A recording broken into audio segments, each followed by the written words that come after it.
অবশেষে জুলাই জাতীয় সনদে স্বাক্ষর করল জাতীয় নাগরিক পার্টি এনসিপি।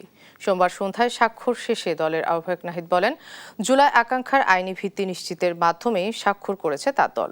সেই সঙ্গে গণভোটে জনগণের রায় বাস্তবায়নই দলগুলোর মূল দায়িত্ব বলেও উল্লেখ করেন তিনি।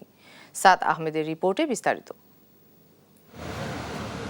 অন্তর্বর্তী সরকারের শেষ দিনে জুলাই জাতীয় সনদে স্বাক্ষর করেছে জাতীয় নাগরিক পার্টি। সোমবার সন্ধ্যায় স্বাক্ষর করতে দলটির আহ্বায়ক নাহিদ ইসলামের নেতৃত্বে প্রধান উপদেষ্টার বাসভবন যমুনায় যায় এনসিপির ৬ সদস্য।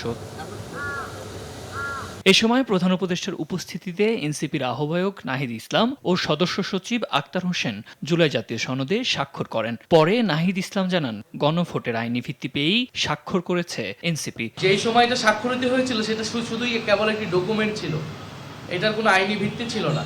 আমরা তো পরিষ্কার বলেছি আমরা একটা আইনি ভিত্তি চাই। আমরা মনে করছি যে এটা তো যেহেতু এটার একটা আইনি ভিত্তি পেয়ে গণরায়ও চলে এসেছে, আমরা যে উদ্দেশ্যে এই জুলাই জাতীয় সনদ করতে চেয়েছিলাম সেটা সফল হয়েছে। মঙ্গলবার সংবিধান সংস্কার পরিষদের শপথের মাধ্যমে গণরায়ের বাস্তবায়নই মূল চ্যালেঞ্জ বলেন নাহিদ ইসলাম। এখন আমাদের আগামীকাল থেকে যে দায়িত্বটা সেটা হচ্ছে এই রায় অনুযায়ী, গণভোটের হ্যাঁ অনুযায়ী এই রায় হচ্ছে বাস্তবায়ন করা।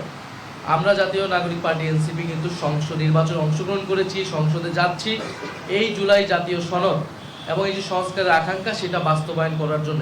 নোট অফ ডিসেন্টের বাদ রেখেই জাতীয় নাগরিক পার্টি জুলাই সনদে স্বাক্ষর করেছে বলে জানান দলটির সদস্য সচিব। আমরা সেই জুলাই জাতীয় সনদে আমরা স্বাক্ষর করেছি এবং আমরা একটা শর্ত সাপেক্ষে সেখানে স্বাক্ষর করেছি। আমরা বলেছি যে নোট অফ ডিসেন্ট ব্যতি রেখে গণভোটের গণরায়ের পূর্ণাঙ্গ বাস্তবায়ন সাপেক্ষে জনাব নাহিদ ইসলাম আহ্বায়ক এবং আক্তার হোসেন আমি সদস্য সচিব এই জুলাই জাতীয় সনদে আমরা স্বাক্ষর করলাম। জুলাই আকাঙ্ক্ষা বাস্তবায়নে এই সনদের বিকল্প নেই বলেও জানান এনসিপি নেতারা। সাদ আহমেদ, দেশ টিভি, ঢাকা।